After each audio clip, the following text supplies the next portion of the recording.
মহেশখোলা চুয়ানপাড়া এলাকায় স্নিগ্ধালয় সেবাশ্রমে বেশ কিছু সমস্যা রয়েছে বিগত কিছুদিন যাবৎ। এই এলাকাতে এই সেবাশ্রম গড়ে তোলা হয়েছে ভবঘুরে মহিলাদের ঠিকানা দেওয়ার জন্য। রাজ্যের বিভিন্ন প্রান্ত থেকে যে সমস্ত ভবঘুরে মহিলারা রয়েছে ওনাদেরকে এখানে উদ্ধার করে এনে চিকিৎসা এবং স্বাস্থ্য পরিষেবা প্রদান করা হয়ে থাকে। কিন্তু এই কাজটি করতে গিয়ে এই সামাজিক সংস্থাকে বিভিন্ন সমস্যার সম্মুখীন হতে হচ্ছে। বিভিন্ন এলাকা থেকে আগত এই মহিলাদের রাখার জন্য স্থানীয় কতিপয় নেশাগ্রস্ত মানুষদের দ্বারা তাদেরকে বিভিন্ন সময় সমস্যার সম্মুখীন হতে হচ্ছে। এমনকি এখানে যে সমস্ত মহিলারা সেবা প্রদান করছেন ওনাদেরকে আসা যাওয়ার সময় ওনাদেরকে বিভিন্নভাবে উত্ত্যক্ত করা হচ্ছে এবং এই আশ্রমে এসে তাদেরকে বিরক্ত করা হচ্ছে। এই সমস্ত বিষয় নিয়ে স্থানীয়দের কাছে ওনারা সহযোগিতা প্রত্যাশা করেছেন। ওনারা আশা করেছেন আগামী কিছুদিনের মধ্যে এই সমস্যাগুলো সমাধানের জন্য স্থানীয় নেতৃত্ব এবং জনপ্রতিনিধিরা সহযোগিতার হাত বাড়িয়ে দেবেন। পাশাপাশি ওনারা যেভাবে বিভিন্ন সময় সমস্যার সম্মুখীন হচ্ছেন এই সেবামূলক কাজ করতে গিয়ে সে সমস্ত বিষয় নিয়ে বিস্তারিত জানিয়েছেন এই আশ্রমের ফাউন্ডার সেবিকা আচার্যী। পাশাপাশি এদিন ব্রাদার্স ইউনিটির তরফে এই সামাজিক সংস্থাকে বেশ কিছু সহায়তা প্রদান করা হয়েছে। বিভিন্ন খাদ্য সামগ্রী এবং বাসনপত্র প্রদান করা হয়েছে এই সামাজিক সংস্থাকে। যারা এই সহযোগিতা প্রদান করেছেন ওনাদেরকেও ধন্যবাদ জানানো হয়েছে কর্তৃপক্ষের তরফে। মহেশখোলা চুয়ানপাড়া সৎসঙ্গ আশ্রমের সাথে আমরা এখানে সরাসরি মানুষরা সঠিকভাবে হয়তোবা জানে না, অনেকেই জানে না, কারণ শহর থেকে অনেকটাই ভিতরে এখানে সেরকম কোনো মানুষও আসে না। যারাই কিছু কিছু এখন আমরা প্রচারে যাচ্ছি, সরকার ব্যক্তিবর্গ কিছু আসছে। আর আমার এই কাজটা করাটা এতটা মানে তাদের জন্য কাজ করাটা না যতটুকু আমার জন্য ডিফিকাল্ট, তার চাইতেও বেশি ডিফিকাল্ট সমাজের সাথে যে আমি লড়াইটা করছি, কারণ আমি মহিলা। তো সেই জায়গাতে আমাদের টিমটাও মহিলারা বিভিন্নভাবে বিভিন্ন মানুষ বিভিন্নভাবে আমাকে মানসিকভাবে ন্যস্ত করার চেষ্টা করছে। এবং যে বোনরা রাস্তাতে তারা নিরাপত্তাহীনভাবে ভুগছে তাদেরকে আমি এনে আমি এখানে আশ্রয়ের ব্যবস্থা করছি। এখানেও বিভিন্নভাবে অনেক মানে কিছু দুষ্ট মানুষরা বিভিন্নভাবে হ্যস্ত করার চেষ্টা করছে। সঙ্গে আমরা যারা তাদের প্রোটেকশন দেওয়ার চেষ্টা করছি, আমাদেরকেও রাস্তা দিয়ে আসা যাওয়ার সময় বা বিভিন্নভাবে বিভিন্ন অজুহাত দিয়ে ভিতরে ঢুকে ক্ষতিগ্রস্ত করার চেষ্টা করছে।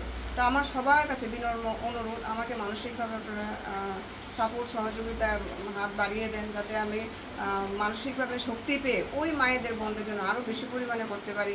আপনাদের সহযোগিতা আমার অনেক দরকার। কতজন রয়েছে আপনাদের এখানে? বর্তমানে 16 জন আছে। সবাইকে আগরতলা থেকে আনলেন না বিভিন্ন জায়গায়? আগরতলা থেকে বিভিন্ন থানা বা বিভিন্ন যারা ভবঘুরেদেরকে নিয়ে কাজ করে এনজিওরা তাদের মারফতেও আসে, বা কোনো জায়গাতে কেউ যখন মানে জানায় যে এখানে একটা মহিলা পরে আছে, হ্যাঁ, তখন ওদের মাধ্যমে আমরা এখানে আনি। সরকারিভাবে কোনো সাহায্য পেয়েছেন? কোনো সরকারি সহযোগিতা আমরা পাই না। আমরা সরকারি ব্যক্তির উপর যারা আসে তাদের সহযোগিতায় আমরা চলছে। গিয়েছিলেন কারোর কাছে? যেহেতু সেরকমভাবে আমাদের যাওয়া হয়নি। যে এলাকাতে রয়েছে এলাকা থেকে এলাকাতে সেরকম সাপোর্ট আমরা পাচ্ছি। আমি এখানে অনেকটা হেনস্থার শিকার হয়েছি। শুরুতে আমাকে এখানে অনেকভাবে জব্দ করা হয়েছে যাতে আমি এখানে কাজটা না করি।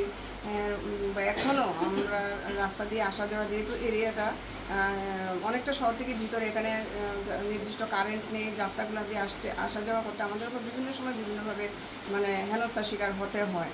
হ্যাঁ, এমনও হয় কোনো সময় হয়তো বা স্কুটি দিয়ে আমি আপ ডাউন করতে লাগে, স্কুটিতে ধাক্কা মারে বা বাজে টোনটিন। আমাদের যে মহিলারা যারা মেয়েরা কাজ করছে এখানে তাদেরকে অনেক বাজেভাবে মানে এরকমভাবে মানসিক হেনস্থার শিকার করে, যাতে ওরা ভয় ভীতি একটা পেয়ে মানে করে মানে কাজটা থেকে মানে ইচ্ছা থাকলেও যেন সরে যায়। এরকম করার কারণটা কি আসলে? যেহেতু আপনি সমাজের কাছে ম্যাক্সিমাম আমার যতটুকু, কারণ এখানে যারা আছে যারা এখানে করছে ওরা নেশাগ্রস্ত অবস্থা থাকে।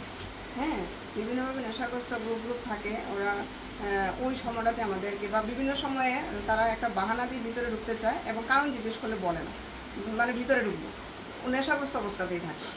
সে বিষয়টা অন্যান্য যারা আছে এলাকার তারা আমরা এখানে কিছু এখানে যারা লোকাল যারা বড় দাদারা আছে ওনাদেরকে জানিয়েছি, কিছু প্রসেসিং চলছে। এখন দেখি সামনের দিকে কি স্টেপ হচ্ছে। আমি সবাইকে বলছি সহযোগিতা। এলাকার যিনি বিধায়ক আছে, বিধায়কের কি নাম? বিধায়কের নাম রামপ্রসাদ। ওনাকে জানানো হয়েছে?